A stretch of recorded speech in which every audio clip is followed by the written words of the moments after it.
Hi there and welcome back to another session of management, taking up certain role models, not only in the field of business but other sports events also. So here we develop a certain amount of traits, characteristics amongst people who have made it big. So there is a learning lesson in every wake of life, in every event, in every career, whichever you take, and that makes it big. So the art of management is a very important art. It helps you achieve many things. So don't just restrict management to business. It is all round, and from there you develop certain concepts which are very useful to you. Okay, so we continue our saga with our little master or the master blaster, Sachin Ramesh Tendulkar. Talking about his early career, we could credit Raj Singh Dungarpur for the selection of Tendulkar for the tour of the Indian tour against Pakistan in late 1989. The Indian selection committee had shown interest in selecting Tendulkar for the tour of West Indies held earlier this year, but eventually did not select him as they did not want him to be exposed to the dominant fast bowler of West Indies so that he would not spoil his early career. However, Tendulkar made his test debut against Pakistan in Karachi in November 1989 at the age of 16 and 205 days. He made 15 runs and was bowled by Waqar Younis, who also made his debut in that match and was noted for how he handled numerous blows on his body at the hands of the Pakistan attack. In the fourth and final test, he was hit in the nose by Waqar Younis. And we have a very clear, vivid picture about that when Navjot Singh Sidhu tells that with what tenacity Tendulkar continued to bat. There was blood gushing out from his nose, but he refused to take any medical assistance and continued to bat. And the very next ball, he struck Waqar Younis for a boundary. Dead straight, and he continued. Here we learn a characteristic of tenacity and giving back, because the world is not for the weak-hearted, it is for those who rise up and stand against all odds. So he made it sure to the Pakistan team that he would never give up. Okay? In one of the 20 overs exhibition match in Peshawar, held in parallel in the bilateral series, Tendulkar made 53 runs of 18 balls. In 1 over, he scored 27 runs of the leg spinner Abdul Qadir, 6.666. Okay, so this was 28 runs in fact. This was later called by one of the best innings I have ever seen by the Indian captain Krishnamacharya Shrikant. In all, he scored 215 runs at an average of 35.83 and was dismissed only once without scoring a run in the one-day international he played. Thus, Sachin Tendulkar became the youngest player to debut for India in the Test at the age of 16 years and 205 days. He is also the youngest player to make his debut in the one-day international at 16 years and 238 days. The series was followed by a tour of New Zealand where he scored 117 runs at an average of 29.25 in the Test, including an innings of 88 in the second Test. He was dismissed once without scoring in the 2 one-day games he played and scored 36 in the other. On his next tour in the summer to England in 1990, he became the second youngest Indian to score a test century as he made 190 not out in the second test innings at Old Trafford in Manchester. An innings which contributed to a draw and saved India from a certain defeat. Wisden described his innings as a disciplined display of immense maturity. A disciplined display of immense maturity. Such discipline can only occur if you work consistently, if you practice consistently. So it need not be the game, it need not be sports, it can be in any field. If you consistently display certain disciplines and work consistently, it shows how much mature you are. He looked the embodiment of India's famous opener Gavaskar, and indeed was wearing a pair of his pads when he displayed full repertoire of his strokes in compiling a maiden test century. Most remarkable was his offside shots from the back foot. Though he was only 5 feet 5 tall, he was able to control without difficulty the short pitch balls by the English pacemen. Tendulkar enhanced his reputation as a future great in the 1991-92 tour of Australia held before the 1992 World Cup. This included an unbeaten 148 in the third test, making him the youngest batsman to score a century in Australia. He then scored 114 on a fast bounce pitch in the final test at Perth, including an attack comprising of Merv Hughes, Bruce Reid and Craig McDermott. Hughes commented to Alan Border at that time, "This little prick's going to get more runs than you at AB." Okay, so it was Alan Border who had held the record, and after Gavaskar, and it was Tendulkar who broke it later on. So true were his words. Rise to the ranks. Tendulkar's performance in the years 1994-1999 coincided with his physical peak. He opened the batting in Auckland against New Zealand, making 82 runs of 49 balls.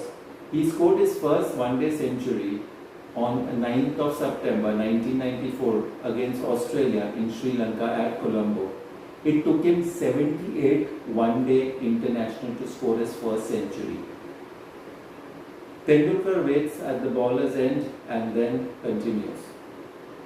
Tendulkar's rise continued when he was a leading run scorer in the 1996 World Cup, scoring 2 centuries. He was the only batsman to perform well in the semi-final against Sri Lanka. Tendulkar fell amid a batting collapse, and the match referee Clive Lloyd awarded Sri Lanka the match after the crowd started rioting and throwing litter on the field. After the World Cup in the same year against Pakistan at Sharjah, Indian captain Mohammad Azharuddin was going through a lean patch. Tendulkar and Navjot Sidhu both made centuries and set a record partnership for the second wicket. After getting out, Tendulkar found Azharuddin in 2 minds about whether he should bat. Tendulkar advised Azharuddin to bat, and subsequently Azharuddin scored 24 runs in 1 over. India went on to win the match. It enabled India to post a score of excess of 300 for the first time in one-day international. This was the beginning of a period at the top batting, culminating in the Australian tour of India in early 1998, with Tendulkar scoring 3 consecutive centuries. The focus of the clash was between Tendulkar and the world's most dominating leading leg spinner, Shane Warne. Both were at the peak of their careers. In the lead-up, Tendulkar simulated scenarios in the nets with Lakshman Shiv Ramakrishnan, the Indian leg spinner, donning the role of Warne. In the tour, Australia faced then Ranji Trophy champions Mumbai at the Brabant Stadium in a 3-day first-class match. Tendulkar made an unbeaten 204. Shane Warne considered 111 runs in 16 overs. Australia lost the match within 3 days.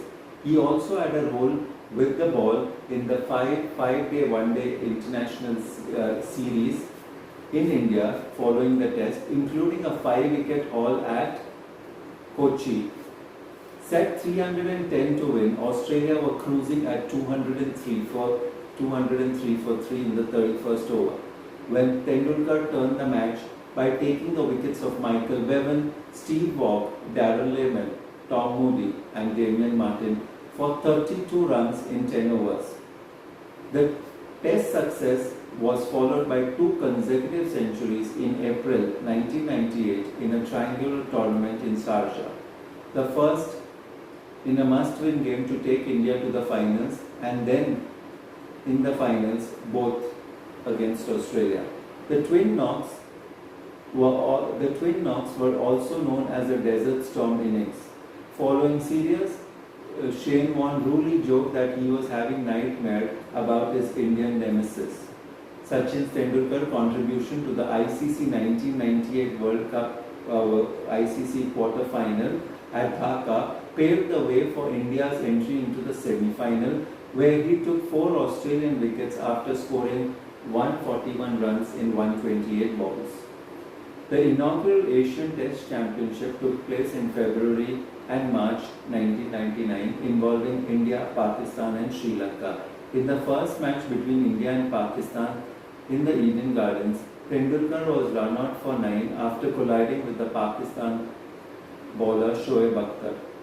Around 1 lakh people came to support India in the initial 4 days of the tournament, breaking the 63-year-old record for the aggregate test attendance record.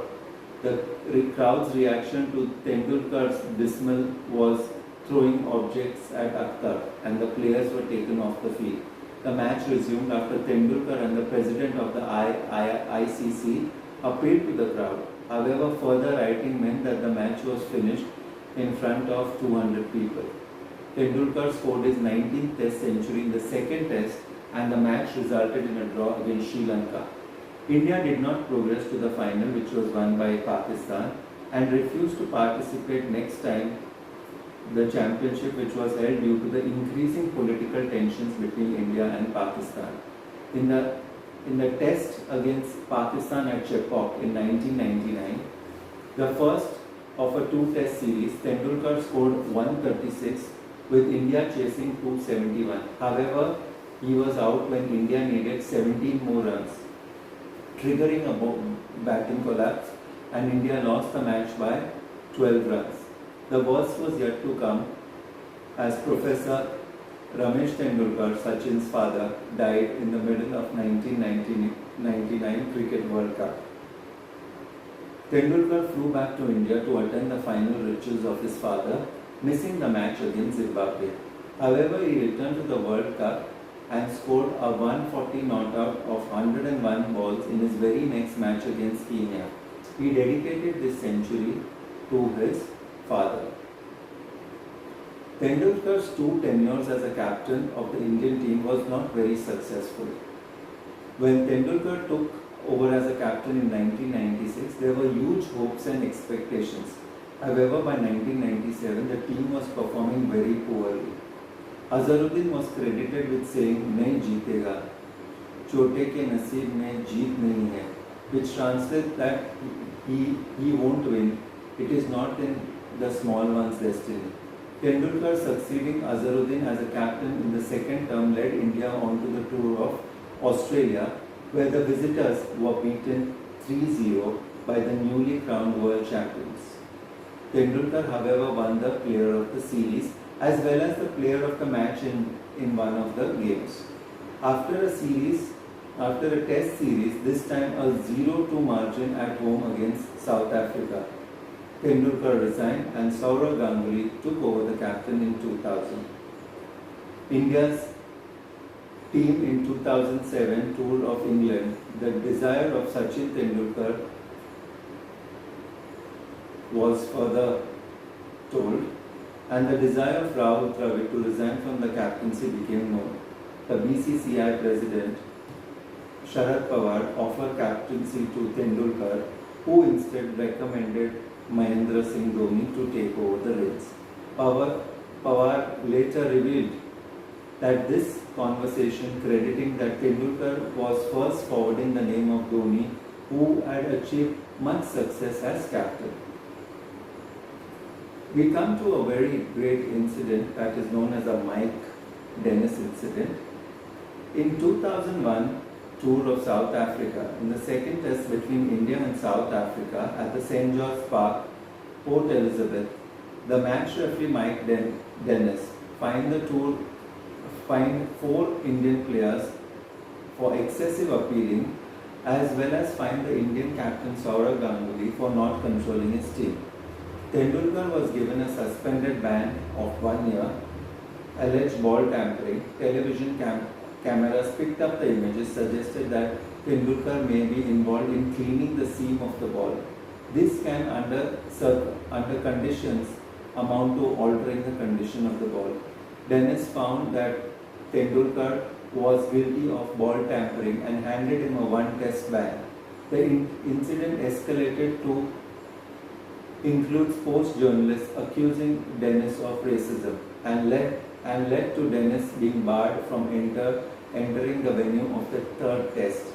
The ICC revoked the status of the test as the teams rejected the appointment of the referee. The charges against Tendulkar and Sehwag's ban for excessive appealing triggered a massive backlash from the Indian public.